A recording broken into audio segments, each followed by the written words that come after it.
E hoje a gente tem o prazer de conversar com Simone Tebet, do PSB. Simone Tebet, ex-senadora, ex-ministra do Planejamento do governo Lula e que agora tem essa missão de ser uma candidata, ainda pré-candidata ao Senado pelo Estado de São Paulo.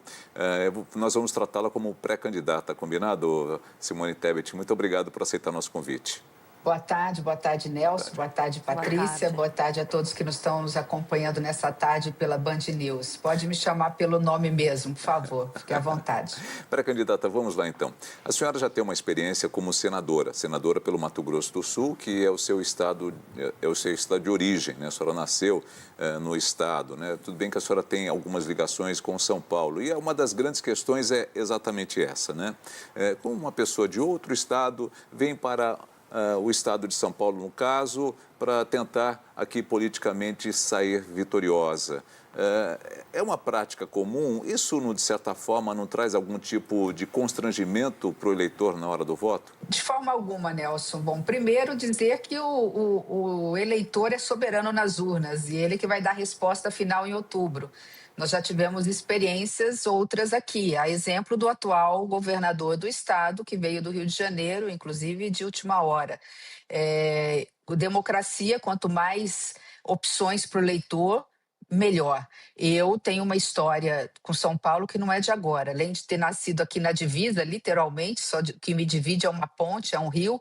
Minha família é de imigrantes libaneses, meus avós chegaram aqui em São Paulo. Meu marido é do interior de São Paulo, tem família em São Paulo. Eu estudei em São Paulo, eu fiz mestrado pela PUC de São Paulo. Minhas filhas moram há 10 anos em São Paulo, eu tenho propriedades, não é de agora, imóveis aqui em São Paulo, já tem pelo menos 8, não sei se 10 anos, e fui candidata à presidência da República. Dos votos que eu tive, a maior parte, proporcionalmente, o estado que me deu mais votos foi o estado de São Paulo. E por isso é que eu me apresento acima de tudo como uma brasileira, que todos somos, e obviamente saberemos do resultado das urnas se a minha proposta, como pré-candidata, quem sabe futura candidata ao Senado, realmente atende aos interesses da população paulista. Pré-candidata, a gente vem acompanhando aqui as movimentações para a formação de chapa. O Estado vai eleger 2 novos senadores. Como a senhora participa das articulações para a definição de chapa desse campo mais progressista com a divisão de espaço entre a senhora, Marina Silva, e também Márcio França? Há espaço para 3 pré-candidatos? Não há espaço, Patrícia, nós somos um time unido, nós trabalhamos no coletivo, nosso projeto é um projeto de Brasil, do Brasil que queremos para os próximos anos, e não só para os próximos 4 anos, mas o Brasil que nós queremos para o futuro. Um país democrático, um país soberano, um país que não aceita retrocessos civilizatórios e um país que tenha planejamento e projeto para o jovem ao idoso, para o trabalhador do chão de fábrica ao grande empresário. Então, diante desta mesma pauta que nos une, que é o amor que nós temos pelo povo de São Paulo, pelo povo brasileiro, pelo nosso país, nós somos um time de soma-soma, que não tem perde-perde. Nós teremos 2 candidatos na convenção e, obviamente, que essa conversa coletiva se dará com as maiores representações dos partidos que se somam conosco. O vice-presidente, que é do meu partido, Geraldo Alckmin, obviamente que é um dos que vai comandar e está comandando esse processo, mas o importante é que nós não estamos falando nem com amadores, nem com pessoas inexperientes. Nós estamos falando aqui no nosso lado de uma frente ampla que tem 5 ou governadores ou ministros de Estado ou candidatos à presidência da República, quando não tem, numa dessas figuras, as 3 características no que se refere à competência e à experiência. Então, é um time que se propõe a trabalhar juntos e há espaço. Nós temos vaga de vice, nós temos outras vagas de cargos de deputado federal, de suplência, e mesmo a vaga de Senado. No momento certo, esse time que já está conversando, o pré-candidato Haddad faz parte e é fundamental no diálogo e na conversa, como o nosso pré-candidato ao governo do estado. As coisas estão encaminhando, eu acredito que em breve teremos aí essa chapa completa. Pré-candidata, a senhora já há algum tempo era do MDB, tanto que foi senadora, foi líder do partido no Senado Federal e depois sai como candidata à presidência da República também pelo MDB. No meio do caminho, ou agora há pouco tempo, a senhora muda para o PSB, atendendo até um pedido do presidente Luiz Inácio Lula da Silva para que a senhora pudesse concorrer ao Senado por São Paulo. É uma mudança de ideologia, é uma mudança política, é uma mudança oportuna? Como que a gente pode dar isso? Mudou um pouco a sua cabeça em relação ao que a senhora pensava no MDB para o que a senhora pensa agora no PSB? É uma mudança política e nada mais que isso, né, Elson? Eu sou uma das poucas políticas que faço política há mais de 30 anos, em que sempre tive um único partido, né? Quando você olha, muita gente já teve 5, 6, 7 partidos. Eu fiz uma mudança porque, lamentavelmente, as portas do MDB aqui local de São Paulo estavam fechadas e eu tenho como projeto um projeto de país, é um projeto de Estado, não é um projeto de governo. Acima de tudo, eu clamo por democracia, por soberania. Acho que a nossa bandeira não pode ser estrangeira, a nossa bandeira é brasileira, nós sabemos dos nossos problemas, mas nós temos a capacidade de resolvê-los, né, de forma harmônica internamente. E diante da dificuldade de fazer parte de uma frente ampla no partido que eu estava, eu precisei fazer essa movimentação. O MDB mesmo tem partidos de centro, centro-direita e centro-esquerda. Não é diferente em relação ao PSB. A exemplo de Geraldo Alckmin, a quem que é o meu grande líder, sempre foi, eu sempre estive ao lado do antigo, do PSDB, que é o partido antigo de Geraldo Alckmin, nas candidaturas à presidência da República. Não há uma guinada ideológica, ao contrário, a democracia permite que a gente, embora pense diferente em muitas pautas, possa se unir naquilo que é essencial, que é estratégico. Para mim, o que é essencial num país tão rico, com a vergonhosa chaga de ter o país mais desigual do mundo, para mim o que é essencial, o que me une ao governo do presidente Lula, ao vice-presidente Geraldo Alckmin, é a luta pela diminuição da desigualdade social, pelo fim da fome, pela geração de emprego e valorização do trabalhador. Isso eu sempre tive comigo, além da pauta de soberania e democracia. Então, eu me sinto muito confortável, ainda que pense diferente em muitos aspectos, e não foi diferente quando eu fui ministra do Planejamento e Orçamento. Eu tive voz, eu era ouvida por um governo mais à esquerda e que tinha uma ministra do Planejamento e Orçamento que era liberal na economia. E eu acho que esse casamento político, né, junto com o ministro Haddad, deu certo. Houve equilíbrio em muitas propostas que saíram, inclusive, do nosso ministério. E essa é a verdadeira beleza da democracia. Pré-candidata, ainda falando sobre a atuação da senhora no Ministério do Planejamento e aí falando sobre essa questão da desigualdade, também um pouco sobre a economia, recentemente o governo federal derrubou a taxa das blusinhas, enfim, aquele imposto que se tinha sobre produtos de importação internacional. Cheguei a ver algumas declarações da senhora dizendo que ele foi necessário por um certo momento. Temos, sim, uma arrecadação em alta aqui no Brasil, mas qual que é a sua opinião diante de uma medida que é muito criticada, porque não só, tem a parte da arrecadação, que se isso já foi resolvido, que a gente sabe que é um desafio e tanto para o governo, porque teve congelamento de orçamento agora, como defender uma questão que, de alguma forma, também ameaça os empregos nacionais, os empregos dentro das indústrias, do setor da moda nacional, que é um grande desafio para esse empreendedor aqui no Brasil? Excelente pergunta, Patrícia, porque permite fazer o esclarecimento. Nós estamos prejudicando a indústria brasileira, a indústria nacional e, portanto, esses empregos, no passado, grandes grupos asiáticos, não importa lá, não posso falar o nome, né, desses grandes sites de compras, que estavam, de alguma forma, vendendo para a pessoa jurídica aqui, e, portanto, eliminando concorrência como se fosse para a pessoa física. Então, vinha no desvio, né, evasão de divisa, desvio para não se pagar imposto, mandando mercadorias importadas para serem vendidas aqui numa concorrência desleal com o comerciante e empresário nacional. Por isso foi importante falar, olha, vamos colocar, e foi feito um programa chamado Receita Conforme, durou um pouco mais de um ano, onde a Receita Federal detectou essas fraudes. Essas grandes empresas, que eu não posso citar o nome, mas todo mundo já deve estar imaginando alguma na cabeça quando eu falo, elas aceitaram entrar nessas regras, legalizou, e com isso a concorrência, não digo que desapareceu, porque o crime, evasão de divisa, de contrabando e descaminho sempre acontece, mas isso caiu muito. Feito isso, a Receita dando sinal verde que estava tudo organizado, caiu-se a taxa das blusinhas porque não se fez desnecessário. Você me faz uma pergunta absolutamente coerente, que também nós temos preocupação. Como compensar agora a não cobrança mais do imposto de importação desses produtos e garantir ainda assim a concorrência das nossas, principalmente pequenos comerciantes e empresários no campo têxtil, de calçado, de produtos aí domésticos, de cozinha e tudo mais.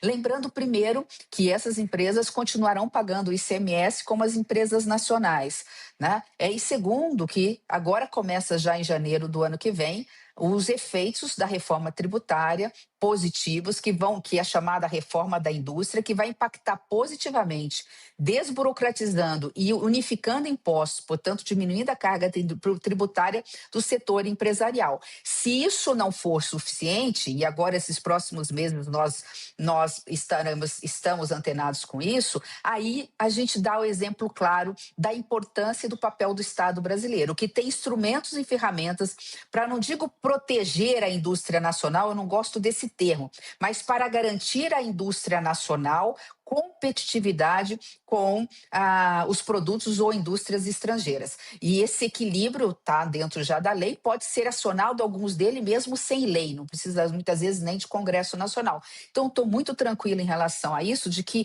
o Estado brasileiro tem instrumentos e vai proteger o pequeno, o médio, se houver, nesse caso, um prejuízo de concorrência que, consequentemente, como você diz, impacta lá naquilo que nós não queremos, que é no emprego, ou seja, no desemprego dos nossos trabalhadores. Vou tocar com a senhora agora numa questão em que é muito sensível ao governo federal em relação aos ataques que recebe, né? E esses ataques não vêm só da direita, eles vêm de uma parte da economia também, dizendo que o governo gasta mais do que arrecada e que muitos dos gastos desse governo são com cunho eleitoral, sempre pensando na próxima eleição, com muitos benefícios distribuídos à população. E a senhora, como ministra do Planejamento, também deve ter se debruçado sobre esses números. Eu queria que a senhora explicasse um pouquinho melhor toda essa situação, porque são ataques que provavelmente vão cair no seu colo em algum momento durante a campanha. Com muita tranquilidade eu rebato, e com todo o realismo e honestidade, né? Esse é um grande problema mesmo do Brasil, e não é deste governo, é de todos os governos que passaram. E a culpa não é do executivo apenas, a culpa é da política brasileira, é do Congresso Nacional também. Você sabe, né, você acompanhou, já te dei mais de uma vez entrevista como senadora da República. Nesse mandato agora, que muita gente falou em 2022, que nós tínhamos eleito um Congresso Nacional mais liberal na economia, portanto, mais fiscalista, que controlava melhor os gastos e tudo mais. Não foi isso que aconteceu. Nós propusemos reformas fiscais do Congresso Nacional, e muitas vezes elas foram esvaziadas e elas saíram bem menor do que entraram. Faz parte da democracia, eu não estou fazendo críticas apenas por fazer, eu só estou querendo dividir essa corresponsabilidade.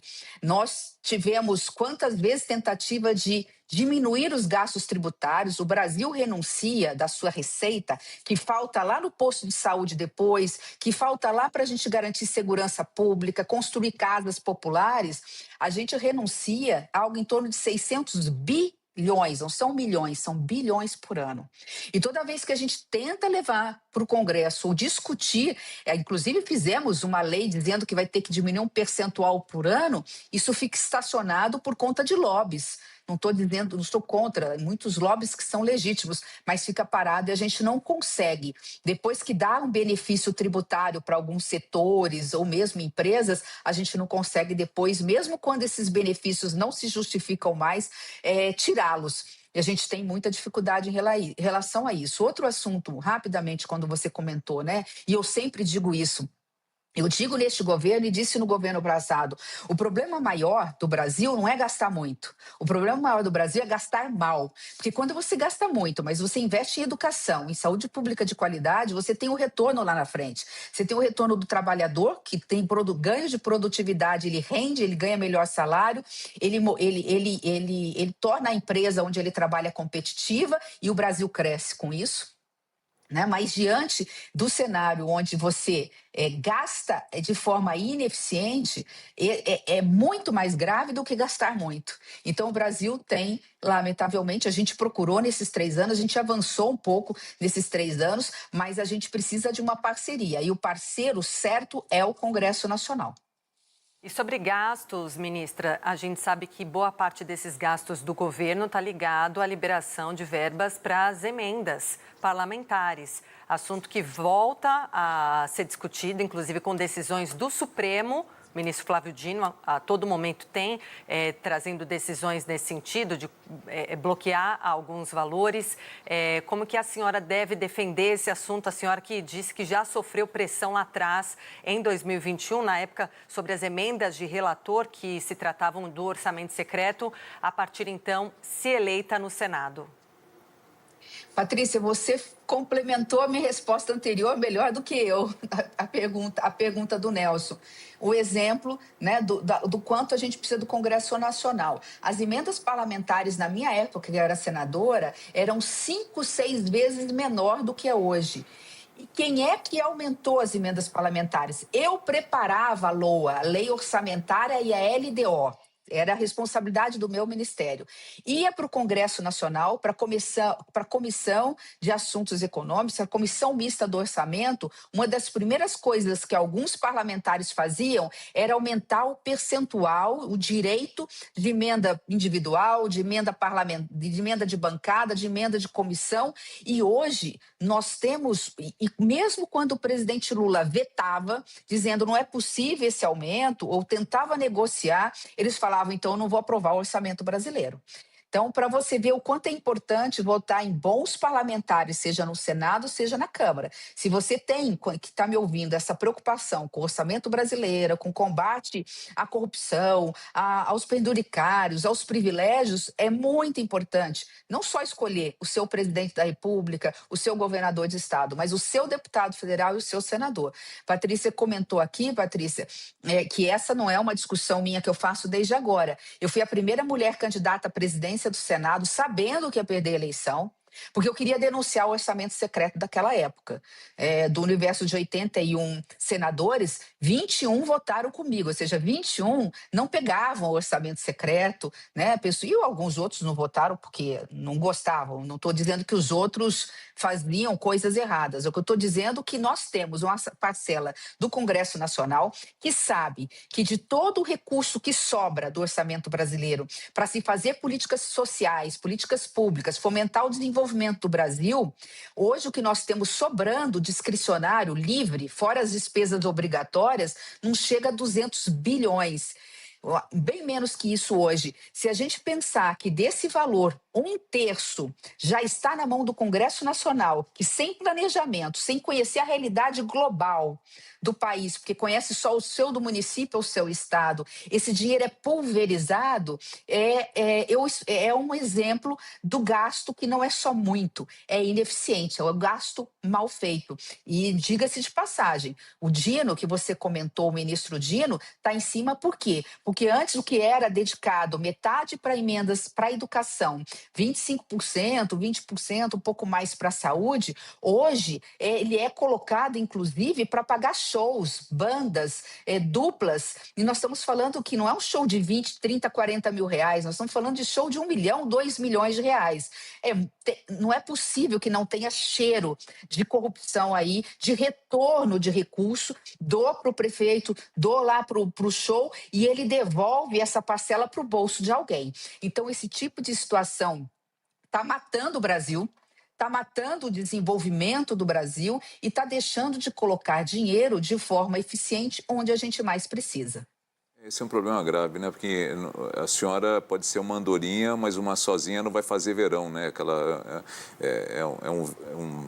É antigo isso, mas é fato. Então, vários vão ter que pensar da mesma forma que a senhora para poder tentar modificar essa situação. E o que eu queria perguntar à senhora, com toda a sua experiência, né, pré-candidata já como foi senadora, hoje o Congresso Nacional, ele é mais forte do que o Executivo? É ele que comanda o país? Lamentavelmente, Nelson, é muito importante, seja quem for o presidente que a sociedade escolha, que a sociedade, dê no mínimo a chamada governabilidade para esse presidente. Não é necessariamente ter maioria ou não, mas você não pode entrar com um Congresso absolutamente adverso, né, às suas pautas, porque aí o Brasil não anda.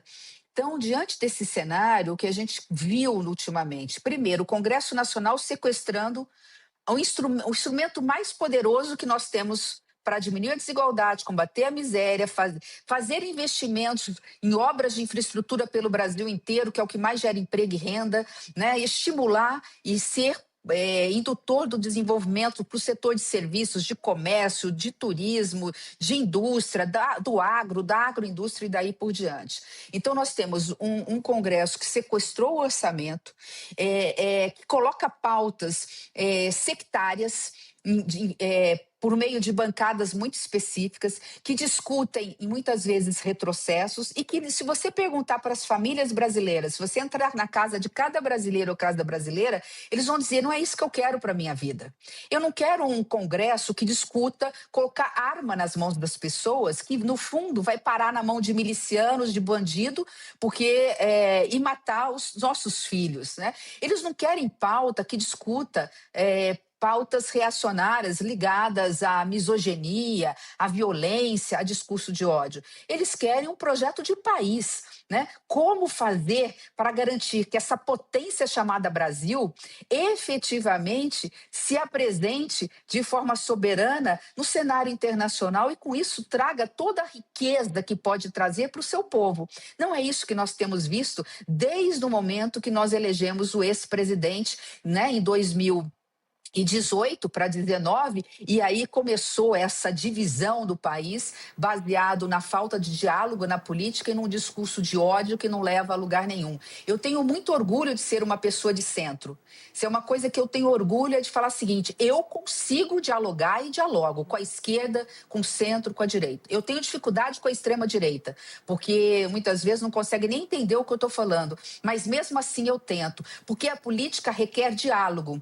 E aqui eu faço uma grande homenagem aos grandes líderes que já passaram pela política brasileira, que tinham posicionamentos absolutamente distintos. Mas quando uma bomba atômica caía no Brasil, quando alguma coisa muito séria acontecia, uma seca avassaladora, uma crise econômica, eles tinham a capacidade de sentar à mesa, deixar as diferenças de lado e falar, nós vamos resolver o problema do povo brasileiro. E faziam dessa forma. O problema é que quando um não quer, o outro não dialoga. E é isso que a gente tem dificuldade com a extrema-direita no Brasil.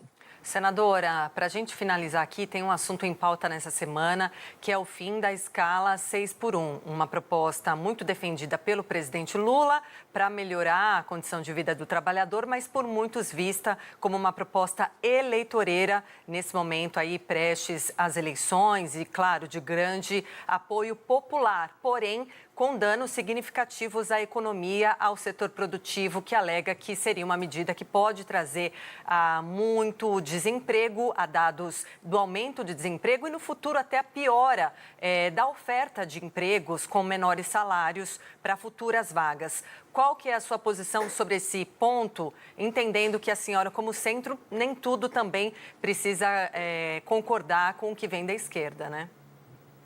Bom, Patrícia, essa também é uma questão que a gente precisa esclarecer. Se a gente for analisar, essa pauta ela ressurgiu dentro do Congresso Nacional com o apoio, obviamente, do Executivo, mas ela surgiu dentro do Congresso Nacional.